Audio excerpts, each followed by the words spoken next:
Oke, jadi kisah yang akan aku ceritakan ini dikirim sama kita yang bernama Raka. Halo Mas Raka. Nah, jadi pengalaman horor ini tuh terjadi pada tahun 2015 waktu Raka ini masih sekolah. Wak, sekarang Raka sudah bekerja dan sudah dewasa. Jadi ceritanya dulu Raka ini pernah gabung di sebuah geng motor yang ada di kotanya. Ya, usia-usia segitulah Nadia, kami masih nyari fase jati diri ya kan. Anggota geng motornya ini, Wak, isinya ya kawan-kawan sekolahnya si Raka. Ada Bayu, Fikri, Andre, Angga, dan seterusnya. Selain nerima anggota cowok, Wak, beberapa anak cewek juga ada nih yang ikut gabung di geng motor ini. Salah satunya kakak kelas aku Nadia, namanya Sela.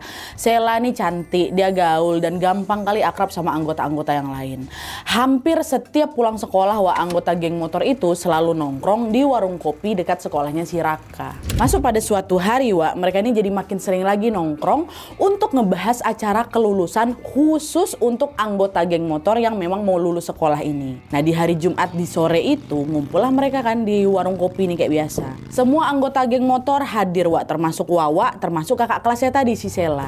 Awalnya semua baik-baik aja memang, tapi waktu si Raka ini nggak sengaja nengok ke arah si Sela, muka Sela nih kelihatan murung kali Nadia. Nah, pas kawan-kawannya juga masih bercanda, Sela ini juga malah ngelamun gitu, macam lagi kayak mikirin sesuatu. Si Raka nanya lah kan, kamu kenapa teh gitu, lagi ada masalah kah, kata gitu. Oh enggak kok, enggak kenapa-napa, kata Sela. Meskipun Sela bilang enggak kenapa-napa nih, Wak, ya Raka tetap ngerasa nih kayaknya ada yang nggak beres lah, ada yang aneh lah gitu kan. Tapi karena nggak mau maksa, ya udah Raka lanjut lagi nih ngobrol sama yang lain. Ya udah, mungkin dia memang lagi butuh waktu sendiri aja, pikir si Raka kayak gitu. Udah lanjutlah ngobrol lagi mereka satu tongkrongan tuh kan. Nah, di tengah obrolan itu tiba-tiba Sela nanya, Wak, nyeletuk dia di situ. Wak, kalau ada yang mukul aku, respon kalian gimana? Kata dia. Si Fikri kawannya Wawa nyaut, ya kita pukul balik lah. Kan satu sakit satu semua, katanya. Iyalah, kok malah nanya kayak gitu. Kalau ada yang ganggu ya kami belain lah gitu. Memang kami tuh lumayan solid lah waktu itu.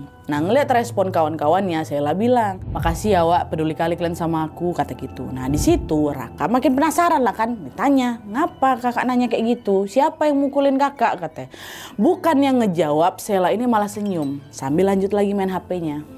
Dah, dia main HP lagi. Nah, nggak lama HP si Sela tuh bunyi. Langsung dia berdiri dan jalan agak jauh nih dari tongkrongan untuk ngangkat si telepon itu. Entah itu telepon dari siapa, Nat, tapi dari raut wajahnya Sela ini kelihatan tegang gitu loh. Habis nelpon si Sela nyamperin si Raka, nyamperin si Wawa. Terus dia bilang, Kak, aku pergi dulu ya.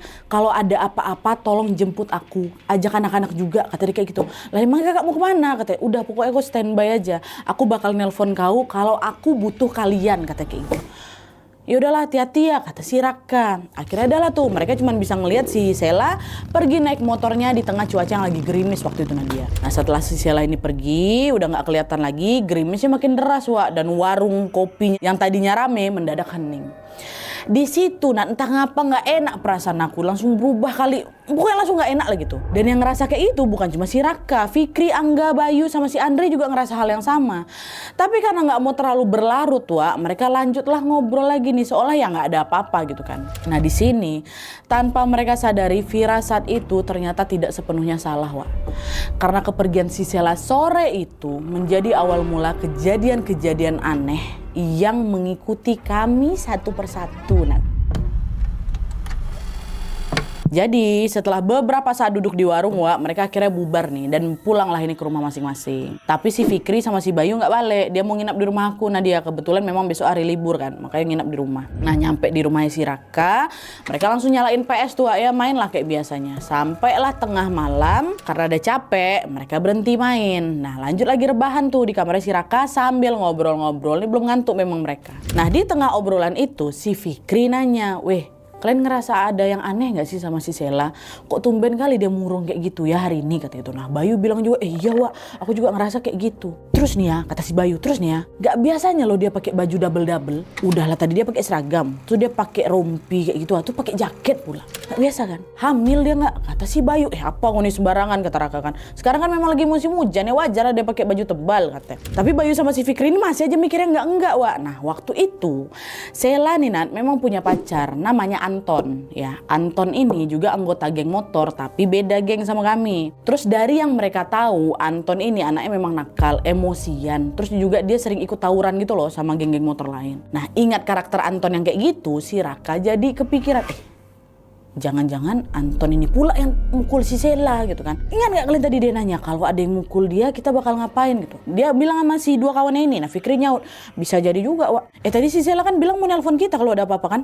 Nggak ada dia nelpon nih, apa aku telepon aja katanya. Udah nggak usah udah tidur dia tuh kan udah malam. Kalau ada apa-apa pasti dia nelpon dari tadi kan, aman tuh. Ini kalian tengok kan nggak ada panggilan dari dia kan, dah kita istirahat aja kata si Bayu.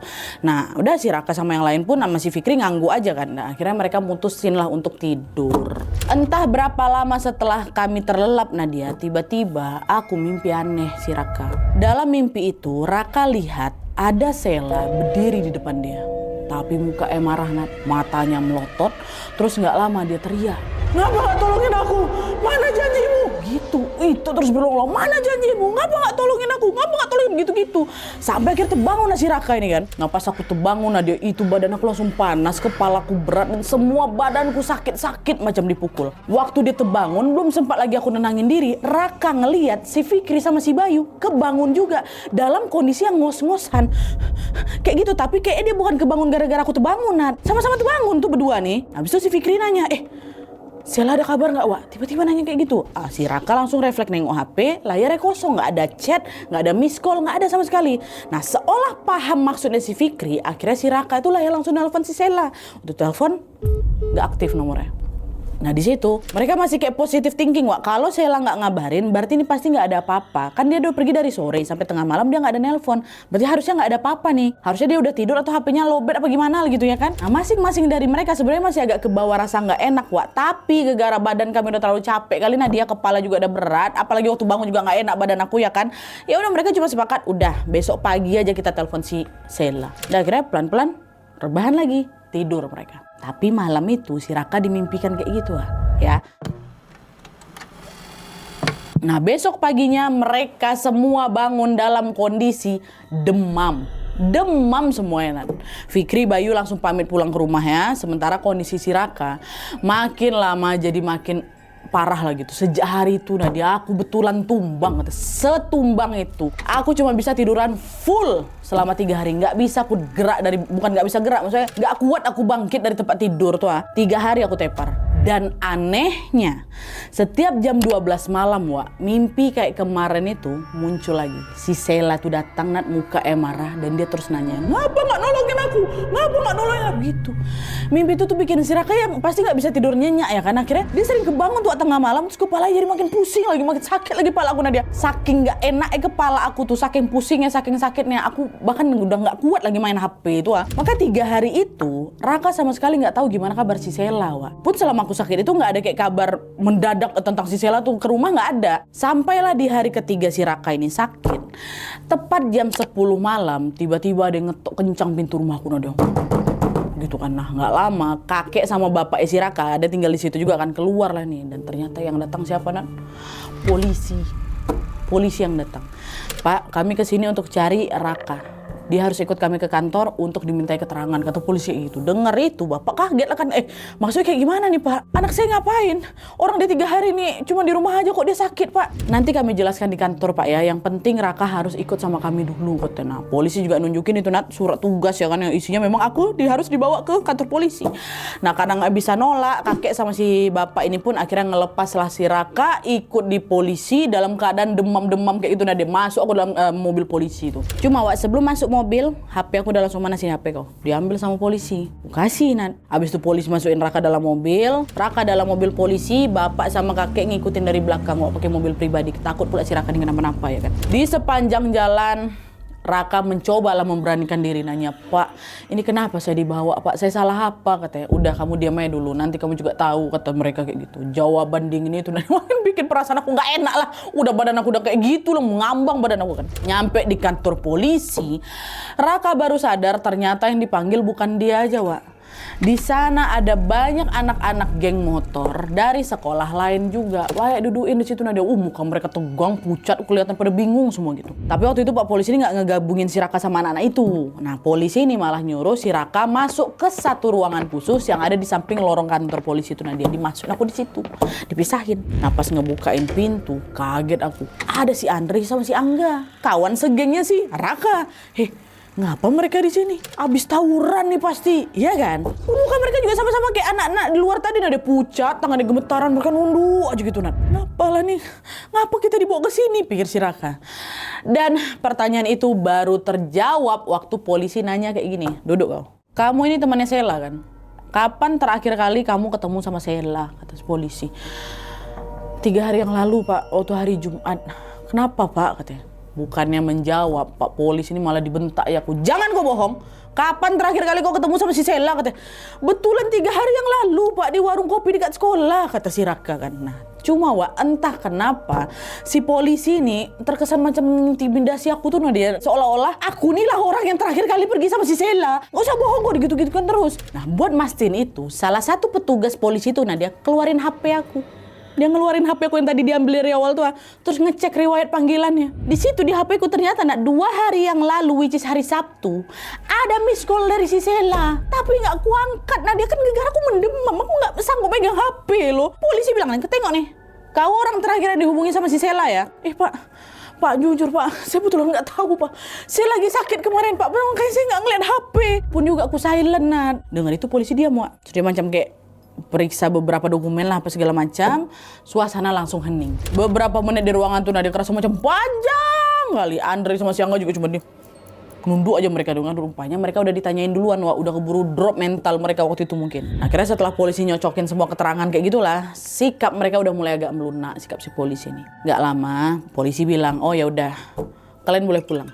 Nanti kalau misalkan butuh informasi, kalau kami butuh informasi, kalian tolong datang ya katanya. Akhirnya Raka, Angga sama si Anda, ya Pak, siap katanya gitu. Nah sebenarnya Wak di sini mereka bertiga juga masih nggak tahu nih si Sela ini di mana, kenapa. Polisi juga belum jelasin apa-apa, cuma nanya-nanya aja. Kami pun nggak berani nanya balik. Nah dia udah dibolehin pulang aja udah syukur. Akhirnya setelah keluar dari ruangan, mereka nemuin lah kakek sama bapak si Raka. Pulang bersama lah mereka. Sampai rumah, Andre sama si Angga mutusin untuk nginap. Dah kami nginap sini aja lah. Raka langsung nelpon kawan yang lain, si Fikri sama si Bayu untuk datang ya kan. Soalnya mereka mau ngebahas soal si Sela. Nah pas semuanya udah kumpul, Fikri lah yang pertama kali buka suara. Dia bilang, weh, Sela hilang. Udah 3 hari dia nggak balik-balik. Keluarga lapor polisi, maka kita ditanyain. Aku sama Bayu udah ditanya duluan, baru sekarang kalian mungkin gitu. Nah si baru nyaut, ya weh, 3 hari ini juga nih ya, biar kalian tahu ya. Aku mimpi si Sela terus. Dan anehnya mimpi aku sama persis kayak Fikri. Kami udah cerita tadi. Kaget lah si Raka. Mimpi apa kalian? Kata. Nah, disitulah Fikri sama si Bayu cerita, Wak. Kalau selama 3 malam itu, Sela ini datang ke mimpi mereka dengan muka marah. Terus bilang, ngapa kalian gak nolongin aku?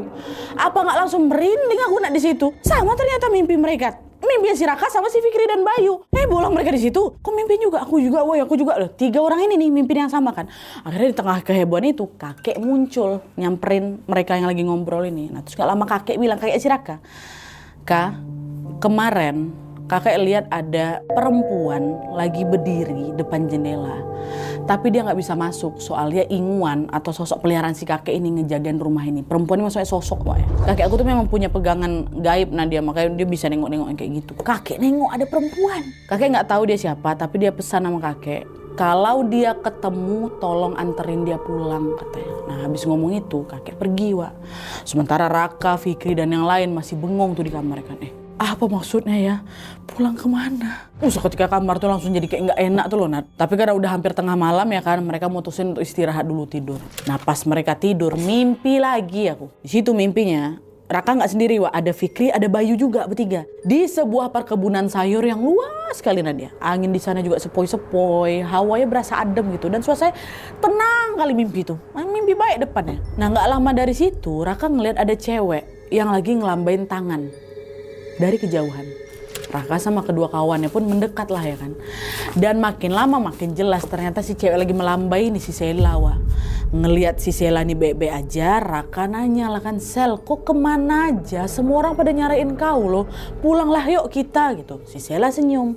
Tapi senyum tuh macam dingin, macam kosong, macam kayak ada sisa amarah gitu Nadia. Terus gak lama Sela ngeliatin mereka satu-satu. Terus dia bilang, kalian aja yang pulang. Tempat kalian bukan di sini gitu. Ayolah Sel, ayo. Kami nggak mau pulang kalau kau nggak pulang kata si Raka. Raka coba narik tangannya si Sela supaya dia mau balik kan Wak. Nah di saat si Raka ini maksa, tiba-tiba ekspresi muka si Sela ini langsung berubah Wak. Langsung berubah. Senyumannya hilang, matanya langsung merah dan dengan nada tinggi dia bilang, enggak. kalian yang pulang kayak gitu. Nah ngeliat Sela semarah itu, Raka langsung berlari nih menjauh sama kon-konnya juga. Tapi belum jauh dia berlari, kakek kesandung jatuh ke tanah, terus terbangun dia dari mimpinya. Dan di sini lagi-lagi Nadia Fikri sama Bayu ikut kebangun juga, ngos-ngosan sama kayak waktu yang pertama kali itu. Fikri yang duluan buka suara, aku mimpi Sela weh, aku juga, kata si Bayu. Bayu cerita di situ kalau dia mimpi lagi ada di perkebunan yang asri. Nggak lama dia tengok ada suara manggil yang rupanya itu si Sela. Waktu disamperin si Sela malah nyuruh, dah kalian pulang aja. Hah, apa aku sama si Fikri nggak saling pandang? Sama pula mimpi kita. Disinilah akhirnya mereka sadar besar kemungkinan mimpi itu adalah pertanda kalau ada yang mau disampaikan sama si Sela. Tapi di sini mereka belum tahu pesannya apa. Barulah sekitar jam 8 pagi HP-nya si Raka bunyi. Yang nelpon Pak Gufron, dia guru kami. Di situ Pak Gufron bilang, "Raka, sekarang kau datang ke Sungai Gutik ya. Bapak tunggu. Ajak kawan-kawanmu semua. Cepat, cepat," gitu. Serius sekali suara Pak Gufron itu Nadia. Akhirnya di situ Raka, Fikri sama si Bayu langsung kan berangkat ke lokasi naik motor. Satu motor kami Nadia bonceng 3 pergi ke sana. Pas nyampe lokasi Sungai Gutik itu, ada banyak kali warga berkerumunan. Ada juga beberapa polisi yang masang garis kuning. Tapi yang bikin Raka ini salah fokus bukan keramaiannya. Dari bentuk tempatnya, suasananya, sampai kontur tanahnya Nadia, itu persis sekali kayak kebun yang muncul di mimpi aku tadi malam. Persis. Merinding lah aku. Astaga, ngapa ini? Apa langsung disamperin Pak Gufron ya kan? Pak, ngapa Pak? Katanya. Dah coba kalian turun lah. Turun kalian ke bawah dekat sungai. Lihat sendiri, kata Pak Gufron. Raka, Fikri, Bayu langsung turun ke bawah di area dataran yang dekat memang sama sungai. Waktu kami nyampe di lokasi, mereka ngelihat pemandangan yang bikin lutut kami lemas semua.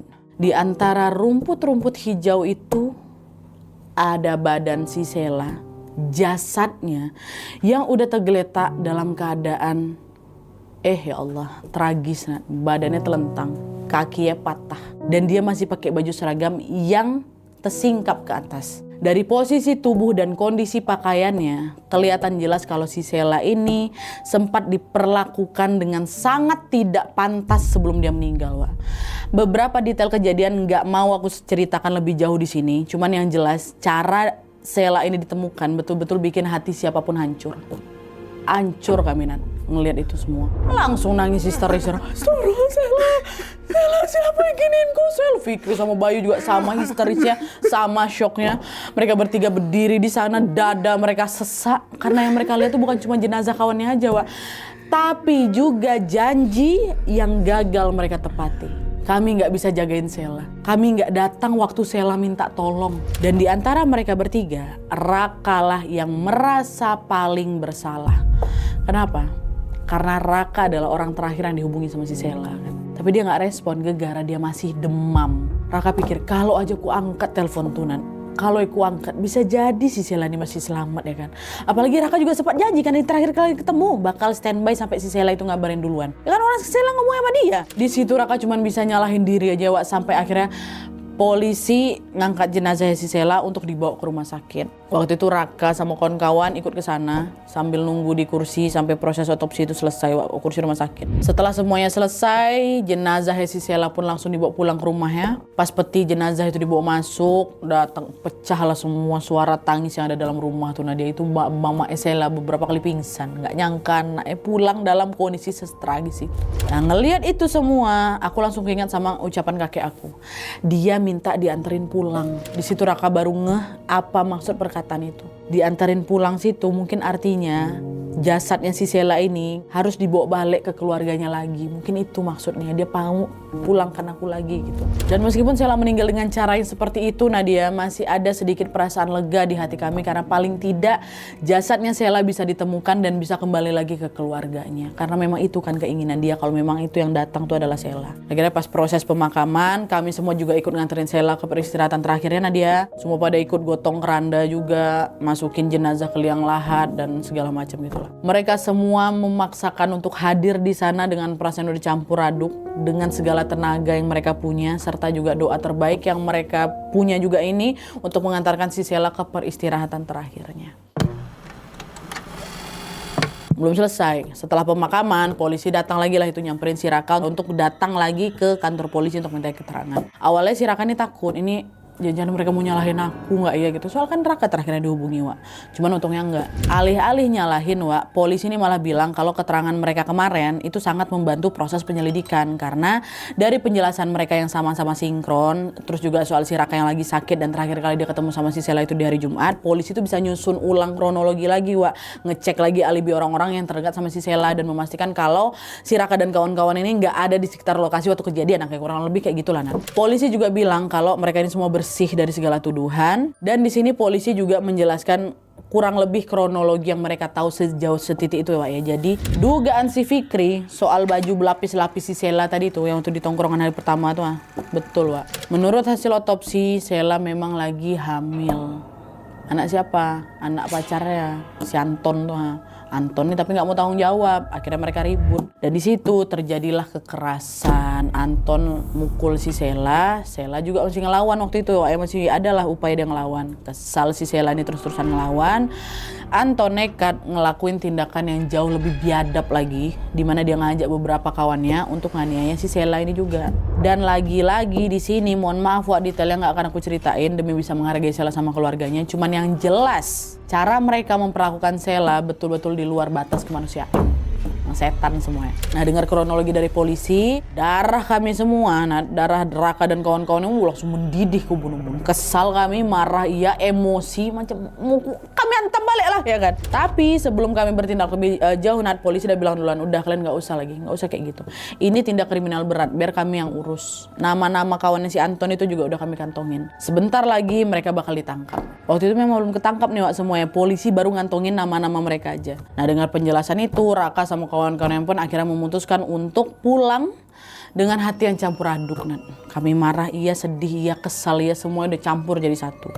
Cuma mereka berusaha ikhlas dan mempercayakan semuanya pada polisi ya kan. Hari pun berlalu, akhirnya kabar besar pun datang, Wak. Polisi berhasil menangkap semua pelaku yang sudah ngabisin nyawanya si Sela. Semuanya ketangkap. Kan tadi si Anton ini juga bawa kawan-kawannya kan, semua ketangkap. Dengar kabar itu semuanya juga lega kawan-kawannya karena setidaknya Sela dapat keadilan atas perilaku keji yang nimpa si Sela kan, Wak. Dan di hari kabar besar itu tiba, malamnya Raka mimpi ketemu si Sela lagi. Mimpi lagi Nadia. Bedanya muka udah bersih, cerah, terus dia senyum aja. Dia senyum, dia nggak ada ngomong apa-apa, senyum deh. Kayak gitu. Dan setelah itu macam Sela ini jalan di savana gitu, dia hilang. Ngelihat itu, macam si Sela itu lagi pamitan gitu, campur aduk juga perasaan aku. Sedihnya pasti, tapi ada juga rasa lega yang nggak bisa aku jelasin gitu, Nadia. Beberapa hari kemudian barulah Raka paham kalau Sela ini datang ke mimpinya malam itu karena dia akhirnya bisa tenang setelah semua pelakunya tertangkap. Mungkin gara-gara itu juga. Dan sejak mimpi itu juga Sela udah nggak pernah lagi muncul di mimpinya Raka. Dan hal itu juga seolah-olah menandakan kalau janji yang dulu pernah Raka ucapkan sudah Sela anggap selesai. Gitu.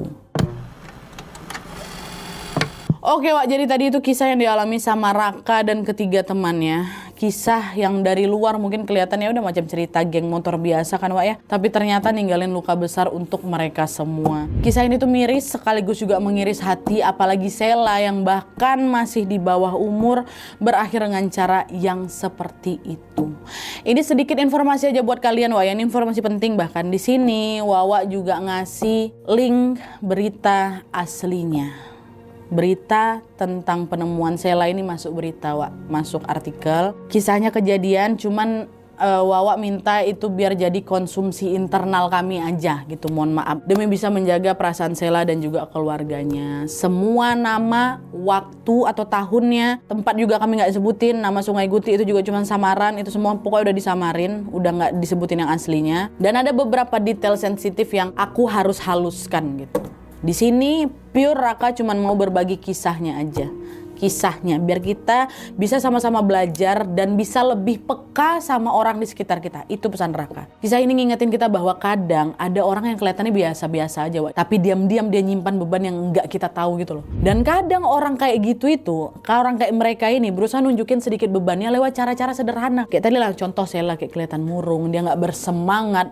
Atau sesepele minta udah standby ya, minta temennya standby. Setelah dengar cerita ini, semoga kita semua bisa lebih peka sama orang-orang di sekitar kita, Wak ya. Siapa tahu ada sela-sela lain yang sebenarnya lagi nunggu bantuan dari kita. Selain itu, mari sama-sama wawakku kesayanganku kita doakan semoga arwah Sela diterima di sisi Allah Subhanahu wa taala dan semoga keluarganya diberikan kesabaran seluas-luasnya.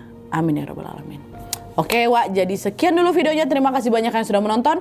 Kalau kalian suka video ini, klik like-nya. Jangan lupa komen di bawah untuk ide dan saran-saran video selanjutnya. Jangan lupa nyalain notifikasinya supaya kalian tahu kalau aku upload video baru. And as always, jangan lupa untuk klik tombol subscribe supaya kalian sama-sama tahu informasi menarik dan menegangkan dari channel aku. See you next video, Wak. Bye.